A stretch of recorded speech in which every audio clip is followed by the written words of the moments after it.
नमस्कार दोस्तों, उत्कर्ष के ISPCS प्लेटफॉर्म में आप लोगों का स्वागत है। तो आज हम एक ऐसे मुद्दे की चर्चा करेंगे आप लोगों के बीच में जो आज बहुत ही ज़्यादा चर्चा में है। और वो चर्चा में इसलिए है क्योंकि आप लोग आज न्यूज़ चैनल पर हो, चाहे अखबार में हो, कहीं पर भी हो, आप एक मुद्दा जरूर देख रहे होंगे कि यूक्रेन और रसिया वॉर, अर्थात यूक्रेन के बीच में और रसिया के बीच में युद्ध का जो पूरा का पूरा यहां पर सिस्टम है, उसमें आप वॉर में एक तरफ देख रहे होंगे कि अमेरिका खड़ा हुआ है तो दूसरी तरफ रसिया बिल्कुल अलग थलग पड़ गया है। और अमेरिका और यूरोपीय देशों ने रसिया के ऊपर आर्थिक प्रतिबंध लगाना प्रारंभ कर दिए और ये आर्थिक प्रतिबंध इतने ज्यादा लगाना शुरू किए गए तो धीरे धीरे धीरे धीरे करके ये आर्थिक प्रतिबंध एक कोड तक पहुंच गए जिसका नाम है स्विफ्ट कोड। तो आज हम आप लोगों के बीच में चर्चा करने वाले हैं किसकी, इसी कोड के बारे में आप लोगों को बताने वाले हैं कि ये क्या कोड है, किस तरह से काम करता है और इसमें क्या क्या एक तरह से संकल्पनाएं डेवलप की जाती हैं, किस तरह से ये कोड काम करता है, इस कोड का क्या प्रभाव पड़ता है, इन सारी चीजों की आज हम आप लोगों के बीच में चर्चा करेंगे। ठीक है, तो सबसे पहले तो आपको बता दें कि स्विफ्ट का पूरा नाम क्या है। ठीक है, सबसे पहले तो आप ये जान लीजिए कि स्विफ्ट का पूरा नाम क्या है। तो स्विफ्ट को हम लोग कहते हैं society for world wide interbank financial telecommunications के नाम से इसको जानते हैं, जिसको हम लोग शॉर्ट में कहते हैं स्विफ्ट। स्विफ्ट इसको हम लोग क्या कहते हैं, शॉर्ट में इसको कहते हैं स्विफ्ट के नाम से इसको जानते हैं। अब ये है क्या कोड, क्यों डेवलप किया गया? देखिए, अंतरराष्ट्रीय स्तर पर जब दो देशों के बीच लेन देन होता है तो लेन देन के समय में पहली बात तो यह निकल कर आती है कि वो देश जो लेन देन कर रहा है उसमें बैठा हुआ व्यक्ति बिल्कुल सही है या नहीं। दूसरी बात, उसमें जो लेन देन कर रही बैंक है वो सही है या नहीं, ये भी बात है। तीसरी बात, उस देश के माध्यम से जो ट्रांजैक्शन भेजा गया है भारत में या किसी अन्य देश में, वो ट्रांजैक्शन वास्तव में सही किया जा रहा है या नहीं किया जा रहा है। तो इन सब चीजों पर कैसे यहां पर कंट्रोल किया जाए, इन सब बातों पर कैसे एक तरह से निगरानी की जाए, तो इसीलिए यहां पर एक कोड डेवलप किया गया है और उस कोड का नाम है स्विफ्ट कोड। अर्थात दो देशों के बीच जो लेन देन होगा उस लेन देन को करने के लिए एक कोड बनाया गया है और उस कोड का नाम है स्विफ्ट कोड। तो क्या सर, अब आपके दिमाग में एक क्वेश्चन चलने लगा हुआ कि सर क्या इस तरह की संकल्पना पहले नहीं थी और ये संकल्पना कब डेवलप हो रही है, कैसे आ रही है? दिमाग में इस तरह के प्रश्न आपके दिमाग में चलने शुरू हो गए होंगे। भाई जाहिर सी बात है कि दिमाग की तरंगें तो क्या है, अपने आप ही दौड़ना शुरू हो जाती हैं। तो बता देते हैं आपको कि स्विफ्ट कोड की संकल्पना वास्तव में क्या है कि जो अंतर्राष्ट्रीय स्तर पर लेन देन हो रहा है उसको और मजबूती दिलाने के लिए लाई गई। ऐसा नहीं था कि स्विफ्ट कोड से पहले कोई कोड नहीं चलते थे। पहले तो आपको बता दें कि प्रारंभिक दौर में तो यह होता था क्या कि टेलीफोनिक चीजें हुआ करती थी कि अगर किसी देश के व्यक्ति ने कोई ट्रांजैक्शन मांगा है या फिर कह सकते हैं कि ट्रांजैक्शन रिसीव करने का मैसेज आया है तो फिर फोनोटोनिक एक बैंक दूसरे बैंक को सूचित करता था कि ये ट्रांजैक्शन बिल्कुल ठीक है, इस ट्रांजैक्शन को आप कर दीजिए। लेकिन उसमें धोखाधड़ियां हो जाती थी। फिर और आगे चला सिस्टम, और जब आगे चला तो फिर एक कोड और बनाया गया जिसे टेलेक्स के नाम से जानते थे। उसमें भी कुछ कमियां थी। क्यों? क्योंकि उसमें भी फ्रॉड हो जाया करते थे। जस्ट लाइक इस तरह से समझिए कि भारत में भी आपने एक नाम सुना होगा कोड का जिसे IFSC कोड के नाम से जानते हैं। भारत में भी आपने एक नाम सुना होगा। यह भारत के अंदर जो वित्तीय गतिविधियां हो रही हैं उन वित्तीय गतिविधियों को कंट्रोल करने वाला एक कोड है। कि ये सही है या नहीं। उसी तरह से अंतर्राष्ट्रीय स्तर पर जब वित्तीय गतिविधियां होती हैं तो उन वित्तीय गतिविधियां सही हैं या गलत हैं, उस पर कैसे निगरानी की जाए। तो उसी निगरानी करने के लिए यह कोड लाया गया, स्विफ्ट कोड। अब आपके दिमाग में चल रहा होगा कि सर क्या स्विफ्ट कोड या टेलेक्स जो है वो ऐसे कोड हैं जिनका कोई उल्लंघन नहीं कर सकता। देखिए, कमियां तो हर चीज में होती हैं, ऐसा नहीं है कि कमी नहीं है स्विफ्ट में। स्विफ्ट कोड का भी फायदा उठाया बहुत से लोगों ने और ट्रांजैक्शन पास करा लिए, बाद में पता चला कि ट्रांजैक्शन फ्रॉड है। लेकिन हां, जैसे जैसे समय बीता और जैसे जैसे समय बीता, जैसे जैसे देश इसमें शामिल होते गए, तो इस कोड की जो कमियां थी उनको समय के अनुसार दूर कर दिया गया। और आज वर्तमान में जो कोड है ये एक ऐसा मजबूत कोड हो चुका है कि इसका उल्लंघन करना अब थोड़ा सा मुश्किल तो है। लेकिन देखिए, हैकर्स तो हैकर्स हैं, हैकर्स का हम नहीं कह सकते हैं। लेकिन अगर आप देखें आज वर्तमान में फाइनेंशियल एक्टिविटी के रूप में इस कोड का आज उल्लंघन करना निश्चित तौर पर थोड़ा सा मुश्किल है। तो स्विफ्ट एक कोड है जो कि अंतर्राष्ट्रीय स्तर पर वित्तीय लेन देन को सरल बनाने का कार्य करता है, आसान बनाने का काम करता है। और यह आसान बनाने का काम पूरे सिक्योरिटी सिस्टम के माध्यम से करता है। उसी कोड को हम लोग कहते हैं स्विफ्ट कोड। तो अब आपके दिमाग में जा रहा होगा कि सर ये कैसे आसान बनाता है, किस तरह से ये कार्य करता है, क्या इसमें होता है इस स्विफ्ट कोड के माध्यम से। ठीक है, तो जस्ट लाइक इस तरह से समझिएगा कि दो व्यक्ति हैं और इन दोनों व्यक्तियों के बीच में कोई फाइनेंशियल अगर लेन देन होना है, कोई भी अगर फाइनेंशियल लेन देन होना है, और ये एक व्यक्ति इंडिया का है और दूसरा व्यक्ति कहां का है, अमेरिका का। दूसरा व्यक्ति अमेरिका का है, एक व्यक्ति इंडिया का, एक व्यक्ति अमेरिका का है। अब जाहिर सी बात है कि इस व्यक्ति को, इंडिया वाले को अमेरिका को पैसा देना है, अमेरिका वाले व्यक्ति को, और अमेरिका वाले व्यक्ति तक पैसा बिल्कुल सही ढंग से उसके अकाउंट में पहुंच जाए, कोई फ्रॉड ना हो, कोई भी ऐसा यहां पर लेन देन ना हो जाए जिसके कारण से इंडिया वाला फंस जाए कि ये इसी का अकाउंट है, ये इसी के बैंक के अकाउंट में पैसा पहुंचा है, ये इस व्यक्ति ने रिसीव कर लिया है। ये जानकारी कैसे होगी? जाहिर सी बात है कि इसमें हमें पूरी सुरक्षा रखनी पड़ेगी, और सुरक्षा रखने के लिए ही आता है क्या, एक कोड आता है जिसको हम लोग कहते हैं क्या, स्विफ्ट कोड के नाम से जानते हैं। अर्थात दो व्यक्ति जो आपस में लेन देन कर रहे हैं, उन लेन देन के समक्ष जितनी भी चुनौतियां हैं, उन चुनौतियों का एक समाधान करने का काम कर रहा है ये कोड, जिसे हम लोग कहते हैं स्विफ्ट कोड। अब ये स्विफ्ट कोड को कई नामों से जाना जाता है, ऐसा नहीं है कि केवल स्विफ्ट कोड को हम स्विफ्ट कोड ही कहते हैं। इसको कई रूपों में हम लोग जानते हैं। ISO इसको सर्टिफाइड करता है, और इसको सर्टिफाइड करता है तो इसको यहां पर हम लोग बिजनेस आइडेंटिफायर कोड्स भी कहते हैं, इसी स्विफ्ट कोड को, अर्थात BIC कोड के नाम से जाना जाता है।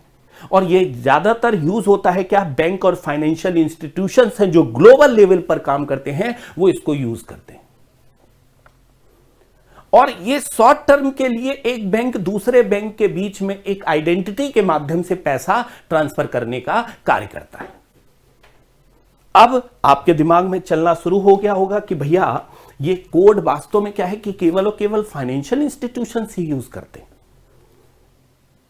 ऐसा नहीं है, फाइनेंशियल और नॉन फाइनेंशियल दोनों ही इसका इस्तेमाल करते हैं इस स्विफ्ट कोड का यहां, और दोनों ही इसका इस्तेमाल करते हैं। और ये जो कोड होता है, ये कोड होता है 8 से लेकर 11 कैरेक्टर के मध्य में। 8 से लेकर 11 की संख्याएं होती हैं इसमें, और इस संख्याओं के माध्यम से यहां पर वित्तीय लेन देन जितना भी ट्रांजैक्शन है वो करने का कार्य किया जाता है। अब ये जो 11 अंक हैं ये क्या रिप्रेजेंट करते हैं दिमाग में? अब देखिए, यहां से क्वेश्चंस आपके बनते हैं आपके एग्जाम में, क्या रिप्रेजेंट करते हैं। तो आपको बता दें कि इसमें पहला तो जो है वो बैंक कोड के नाम से जाना जाता है। पहला एक रिप्रेजेंटेशन होता है किसका, इस कोड में बैंक कोड, अर्थात बैंक सही है या गलत है, तो बैंकों को भी एक कोड दे दिया गया कि भैया देखो, आपका अगर पीएनबी बैंक है या आईसीआईसीआई बैंक है या फिर एचडीएफसी बैंक है, कोई भी बैंक है, एनीवे कोई भी बैंक है, उसका एक कोड होगा। सबसे पहले तो उस बैंक का कोड मैच करना बहुत जरूरी है इस स्विफ्ट कोड में। अगर बैंकिंग कोड मैच नहीं होगा तो फिर ऐसी कंडीशंस में यह ट्रांजैक्शन नहीं होगा। तो पहला तो आपका क्या होगा, बैंक कोड होगा, पहली पहचान इस स्विफ्ट कोड में। फिर उसके बाद में कंट्री कोड कि किस देश का ट्रांजैक्शन होना है, दो देशों के बीच में, दो देशों के बीच में किस यहां पर देश के बीच में ट्रांजैक्शन होना है, तो हर देश का अपना एक कोड बनाया जाएगा इसके माध्यम से कि भैया आपका ये कोड है, पैसा ट्रांसफर कर रहे हैं, इंडिया से पैसा आ रहा है, इस इंडिया से पैसा आ रहा है तो जाहिर सी बात है इंडिया का एक कोड होगा। तो इसका मतलब है कि सर जितने भी देश होंगे इसमें शामिल A to Z, उन सब का क्या होगा, एक कोड होगा, उन सब का एक कोड होगा और उन सब कोड के माध्यम से यहां पर पैसा ट्रांसफर करने का काम होगा। तीसरा होगा लोकेशन कोड कि भैया लोकेशन कहां की है और उस लोकेशन कोड के माध्यम से यहां पर पहचान की जाएगी। और चौथा चीज इसमें शामिल होगी क्या, ब्रांच कोड। चौथी चीज इसमें होगी क्या, ब्रांच की। चारों चीजें आपको याद रखना है, बैंक कोड होगा, कंट्री कोड होगा, लोकेशन कोड होगा और ब्रांच कोड होगा। और ये वास्तव में क्या होगा कि अलग अलग नंबर के रूप में इस तरह से रिप्रेजेंट होंगे। अब मैंने एक कोड दे दिया, कहां लिखा होगा सर, आप जैसे ही बैंकिंग सिस्टम में जाएंगे तो आप वहां पर जब तलाशेंगे तो उस बैंक का स्विफ्ट कोड आ जाएगा जो इंटरनेशनल ट्रांजैक्शन के लिए करने के लिए होगा। और ये कोड इस तरह से दिखाई देगा आपको यहां पर बैंकिंग ट्रांजैक्शन में। सबसे पहले तो क्या होगा कि यहां पर पहले होगा एक आईएसओ कोड, और आईएसओ कोड जो होगा वो चेक करेगा यहां पर बैंक कोड के रूप में, बैंक कोड के रूप में ये रिप्रेजेंट करेगा। और फिर ये आईएसओ कोड जो होगा GB29 लिखा हुआ उस तरह से, फिर इसमें एक कोड दिया होगा जिसको हम लोग क्या कहेंगे यहां पर स्विफ्ट कोड, पूरा का पूरा एक लाइन यहां पर लिखा होगा। फिर एक शॉर्ट टर्म का कोड होगा, शॉर्ट कोड होगा, और फिर अकाउंट नंबर होगा। और इस तरह से ये सारी चीजें एक कोड के रूप में आपकी रिप्रेजेंट होंगी। और जब दो देशों के बीच लेन देन होगा तो उस लेन देन में क्या होगा कि यही कोड मेन भूमिका निभाएगा। अगर ये कोड कोई भी मिसमैच होता है तो ये ट्रांजैक्शन नहीं हो पाएगा, ये ट्रांजैक्शन नहीं हो पाएगा।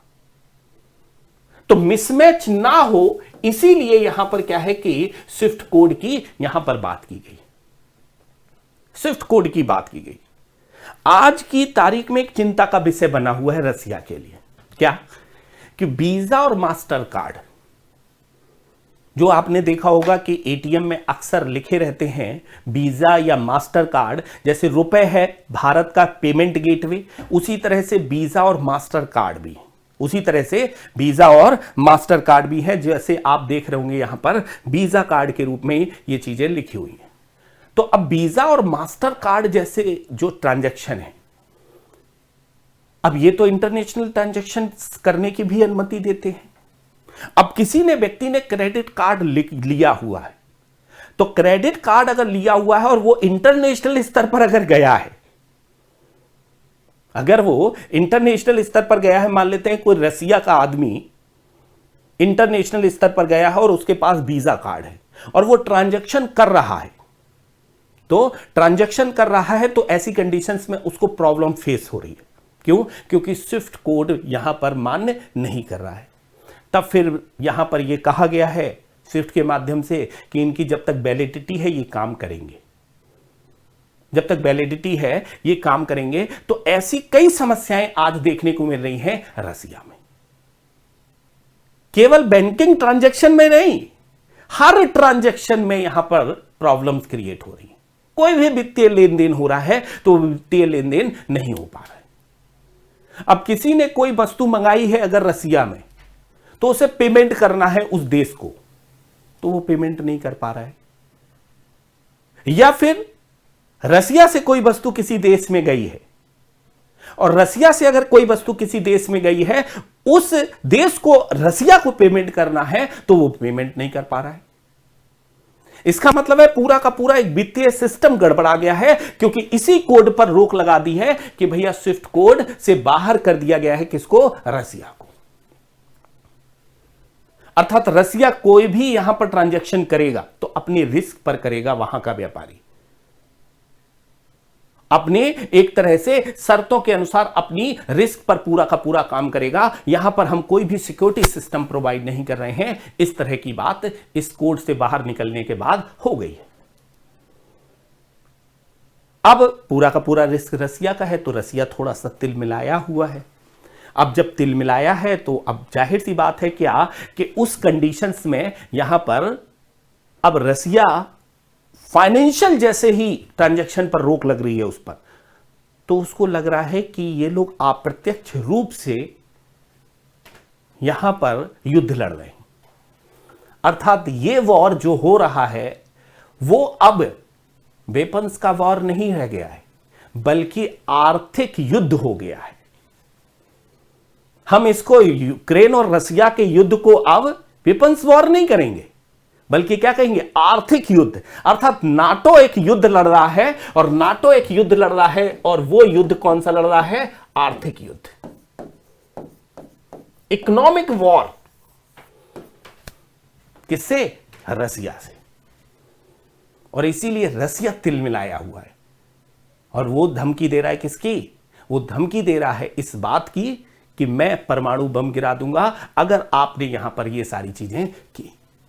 क्योंकि कहीं ना कहीं आप अप्रत्यक्ष रूप से यूक्रेन का साथ दे रहे हैं हमारे साथ आर्थिक युद्ध लड़कर, हमारे साथ आर्थिक युद्ध लड़कर।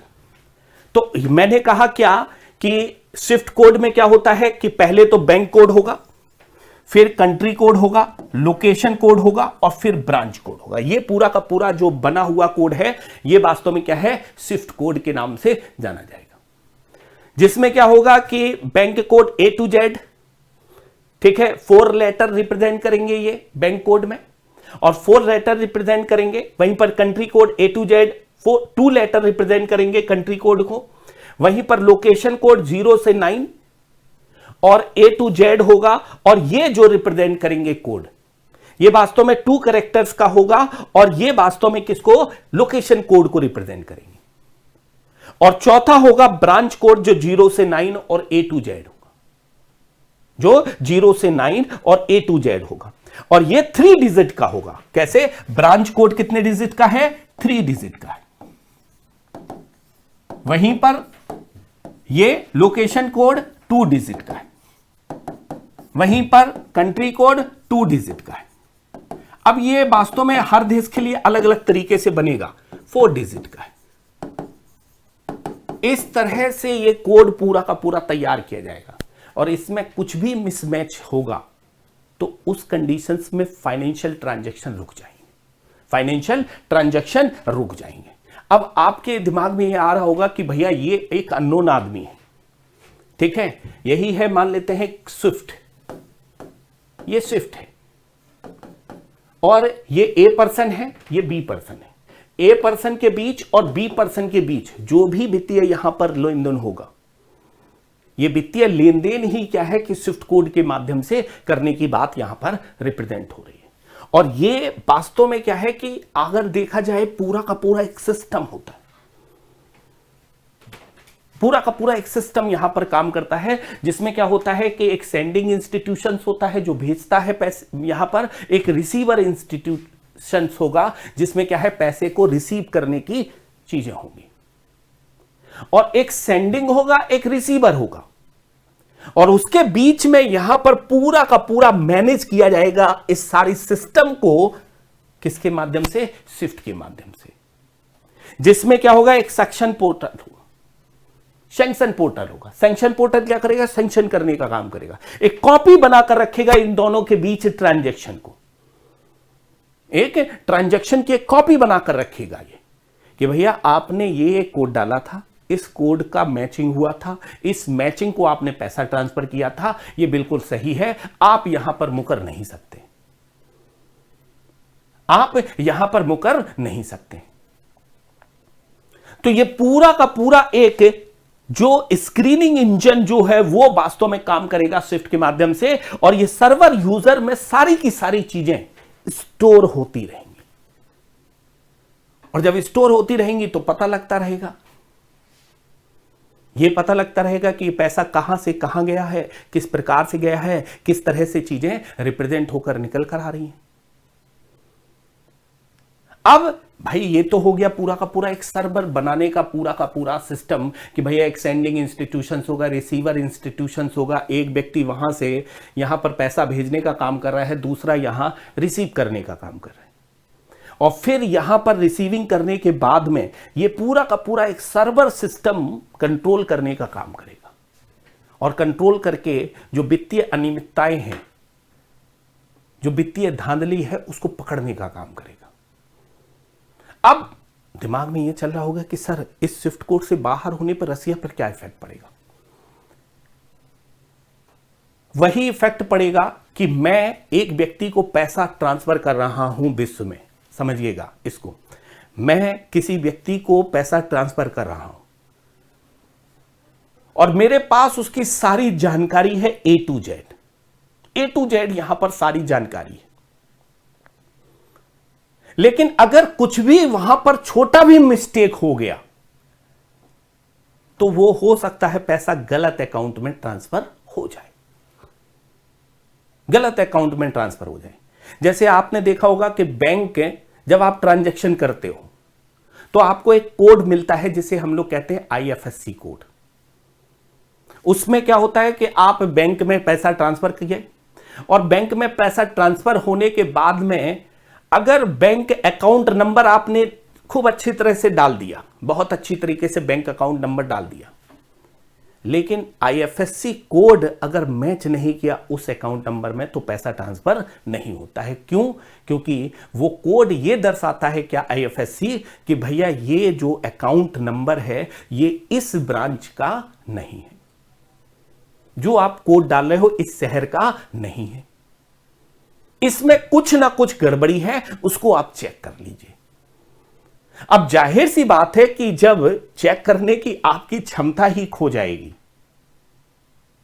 तो सारे ट्रांजैक्शन क्या होंगे, केवल और केवल हम जो भी ट्रांजैक्शन कर रहे हैं विश्व के स्तर पर, वो ट्रांजैक्शन अपनी रिस्क पर ही होंगे, और जब अपनी रिस्क पर ट्रांजैक्शन होंगे तो सामने वाली पार्टी ने अगर कहा कि मेरे पास पैसा नहीं आया तो फिर प्रॉब्लम्स क्रिएट होना शुरू हो जाएंगी। तो इसीलिए यहां पर जैसे ही स्विफ्ट कोड से लोगों का यहां रसिया को बाहर किया गया, जैसे ही स्विफ्ट कोड से रसिया को बाहर किया गया, सारे के सारे वहां के व्यापारी जो थे, सारे के सारे जो बैंकिंग ट्रांजैक्शन थे, वो ऑटोमेटिकली इसलिए स्टॉप हो गए। क्यों? क्योंकि उन्हें लग रहा है कि कहीं ऐसा ना हो कि ये पैसा गलत अकाउंट में ट्रांसफर हो जाए या कहीं और ट्रांसफर हो जाए। अब जब वित्तीय लेन देन नहीं होगा तो जाहिर सी बात है कि व्यापारिक गतिविधियां रुकने का कार्य प्रारंभ हो जाएगा। अब कोई भी व्यक्ति रसिया से कोई भी वस्तु नहीं मंगाएगा और ना ही रसियन किसी बाहर की वस्तु को मंगा सकता है, क्योंकि पूरा का पूरा अब रिस्क फैक्टर किसका है? रसिया का स्वयं का हो गया, रसिया का स्वयं का हो गया। तो इसका समाधान क्या होगा? समाधान दो हो सकते हैं, ऐसा नहीं है कि समाधान नहीं हो सकता है। एक तो रसिया क्या है कि वॉर को रोके और नाटो के साथ जो बातचीत है उसको आगे बढ़ाए और यूक्रेन के साथ समझौता करे, फिर से स्विफ्ट कोड में शामिल हो, या फिर रसियन जो सिस्टम है वो अपना खुद का एक कोड डेवलप करे और जो वैश्विक वित्तीय गतिविधियों वाले देश हैं, उसकी गतिविधियों वाले देश हैं, वहां की केंद्रीय बैंक से संपर्क करें और संपर्क करके उनको नया कोड जनरेट करें। जाहिर सी बात है कि एक लंबी प्रोसेस हो जाएगी। रसिया उस तरह की प्रोसेस में नहीं जाना चाहेगा, इसीलिए रसिया चाहता है कि इस तरह की जो गतिविधियों पर बैन लगा है उस पर अब अंकुश लगे, और इसीलिए रसिया ने अब एक मेंटली गेम प्रारंभ कर दिया है कि इन पूंजीवादी देशों के मध्य में दबाव देना शुरू कर दिया है और उनसे यह कहना शुरू कर दिया है कि आप लोग हमको स्विफ्ट में शामिल करिए और वित्तीय गतिविधियों पर जो रोक लगाई गई है उसको आप तुरंत से तुरंत हटाइए। लेकिन अंदर से कहीं ना कहीं रसिया पर आंतरिक रूप से दबाव गिर रहा है। तो ये एक हमने छोटी सी जानकारी आप लोगों के बीच में रखी है स्विफ्ट कोड के बारे में। इसी तरह से अब मैं इकोनॉमी के संदर्भ में कुछ छोटी छोटी वीडियो आप लोगों के लिए लाता रहूंगा, जिसमें ये जानकारी आपको मिलती रहेगी कि करंट अफेयर्स के लिए क्या महत्वपूर्ण हो सकता है और किस तरह से ये काम कर सकता है। तो आज के लिए इतना ही। Thank you all of you.